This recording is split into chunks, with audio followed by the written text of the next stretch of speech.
Assalamualaikum warahmatullahi wabarakatuh. Di sini kami akan mempresentasikan mengenai pemberhentian hari kerja atau PHK untuk memenuhi mata kuliah ekonomi sumber daya pertanian. Sebelumnya izin memperkenalkan diri. Perkenalkan, saya Aulia Ismiani Mubariko sebagai moderator dan bersama dua rekan saya yaitu Devara Levisa NPM 197540006 dan Vika Artania NPM 197540031. Yang pertama yaitu pengertian PHK. PHK adalah suatu kondisi tidak bekerjanya lagi karyawan tersebut pada perusahaan karena hubungan kerja antara karyawan dan perusahaan terputus atau tidak diperpanjang lagi. Kemudian pemutusan hubungan kerja.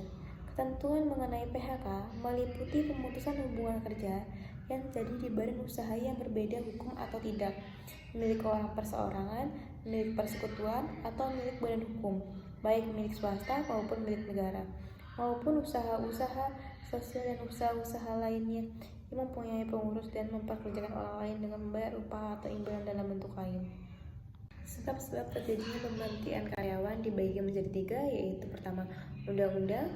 Undang-undang dapat menyebutkan seorang karyawan harus memberhentikan dari suatu perusahaan, misalnya karyawan anak-anak, karyawan warga negara asing, atau karyawan yang terlibat organisasi terlarang. Yang kedua yaitu keinginan perusahaan. Keinginan perusahaan itu sendiri yaitu meliputi karyawan tidak mampu menyelesaikan pekerjaannya. Kedua, perilaku dan disiplin yang kurang baik. Ketiga yaitu melanggar aturan-aturan yang sudah tertentu perusahaan. Yang keempat itu tidak dapat bekerja sama sekali dan terjadi konflik dengan karyawan lainnya. Yang kelima yaitu melakukan tindak amoral dalam perusahaan. Yang ketiga yaitu dengan adanya keinginan karyawan seperti pindah tempat lain, kesehatan kurang baik, melanjutkan pendidikan atau pariwisata. Kemudian masih mengenai tentang sebab-sebab terjadinya pemberhentian karyawan. Yang keempat yaitu pensiun. Pemberhentian karyawan atas undang-undang atau keinginan perusahaan atau keinginan karyawan sendiri. Keinginan perusahaan karena produktivitas kerja rendah sebagai akibat usia lanjut, cat fisik, dan sebagainya. Undang-undang mempensiunkan seseorang karena telah mencapai batas usia dan masa kerja tertentu. Yang keempat yaitu keinginan karyawan dalam mengajukan surat permohonan setelah mencapai masa kerja tertentu. Yang kelima yaitu kerja kontrak berakhir. Kontrak karyawan akan dilepas atau diberhentikan apabila kontrak kerja berakhir. Yang keenam yaitu kesehatan karyawan. Inisiatif pemberhentian karena alasan kesehatan karyawan bisa berdasarkan keinginan perusahaan ataupun keinginan karyawan. Kemudian sebab-sebab terjadi pemberhentian karyawan selanjutnya yaitu meninggal dunia. Karyawan yang meninggal dunia otomatis putus hubungan kerja dengan perusahaan. Kemudian perusahaan memberikan pesangon atau uang pensiun bagi keluarga yang ditinggalkan sesuai dengan peraturan yang ada. Yang ke-8 yaitu perusahaan diikuidasi. Karyawan akan lepas jika perusahaan diakuidasi atau bangkrut. Bangkrutnya perusahaan harus berdasarkan ketentuan hukum yang berlaku dan pemberian pesangon kepada karyawan harus berdasarkan ketentuan pemerintah. Proses pemberhentian karyawan atau PHK yaitu seperti 1. Musyawarah antar karyawan dan perusahaan. Yang kedua yaitu musyawarah antar pimpinan serikat buruh dengan pimpinan perusahaan. Yang ketiga yaitu musyawarah antar pimpinan serikat buruh dengan pimpinan perusahaan dan P4D. Yang keempat yaitu musyawarah antara pemimpin serikat buruh dan pimpinan perusahaan atau P4P. Yang kelima yaitu pemutusan berdasarkan keputusan pengadilan negeri.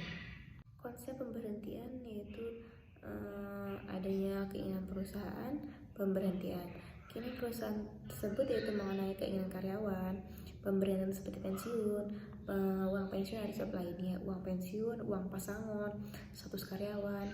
Pemberian itu dilakukan oleh status karyawan dan keinginan perusahaan sesuai dengan perundang-undangan. Dampak pemberhentian PHK bagi perusahaan yaitu 1. Terhentinya produksi sementara. Yang kedua, harus mencari penggantinya sebagai karyawan baru. Yang ketiga yaitu melepas karyawan yang sudah berpengalaman dan setia.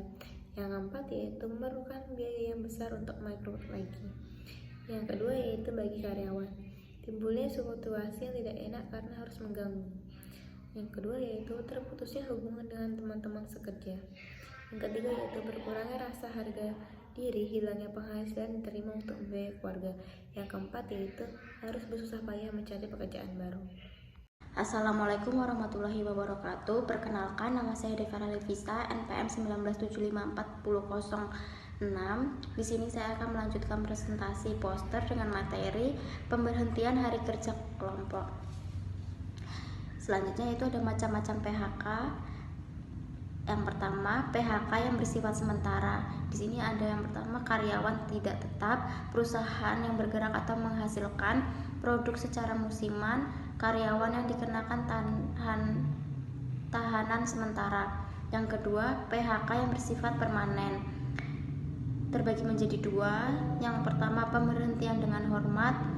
Permintaan sendiri, telah mencapai usia pensiun, meninggal dunia, adanya penyederhanaan organisasi perusahaan, tidak cakap jasmani atau rohani.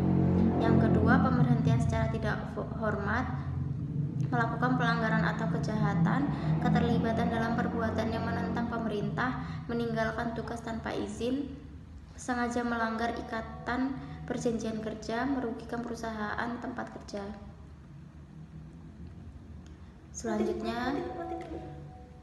Selanjutnya yaitu pengusaha dilarang melakukan pemutusan hubungan kerja dengan alasan yang pertama, pekerja atau buruh berhalangan masuk kerja karena sakit menurut keterangan dokter selama waktu tidak melampaui 12 bulan secara terus-menerus. Yang kedua, pekerja atau buruh berhalangan menjalankan pekerjaannya karena memenuhi kewajiban terhadap negara sesuai dengan ketentuan peraturan perundang-undangan yang berlaku. Yang ketiga, pekerja atau buruh menjalankan ibadah yang diperintah agamanya. Yang keempat, pekerja buruh menikah. Yang kelima, pekerja atau buruh perempuan hamil, melahirkan, gugur kandungan, atau menyusui bayinya. Yang terakhir, pekerja atau buruh mempunyai pertalian darah atau ikatan perkawinan dengan pekerja atau buruh lainnya di dalam satu perusahaan, kecuali telah diatur dalam perjanjian kerja, peraturan perusahaan, atau perjanjian kerja bersama. Selanjutnya yaitu pengusaha dilarang melakukan pemutusan hubungan kerja dengan alasan. Selanjutnya yaitu pekerja atau buruh mendirikan menjadi anggota atau pengurus serikat kerja atau serikat buruh. Pekerja atau buruh melakukan kegiatan serikat pekerja atau serikat buruh di luar jam kerja atau di dalam jam kerja atas kesepakatan pengusaha atau berdasarkan ketentuan yang diatur dalam perjanjian kerja, peraturan perusahaan, atau perjanjian kerja bersama.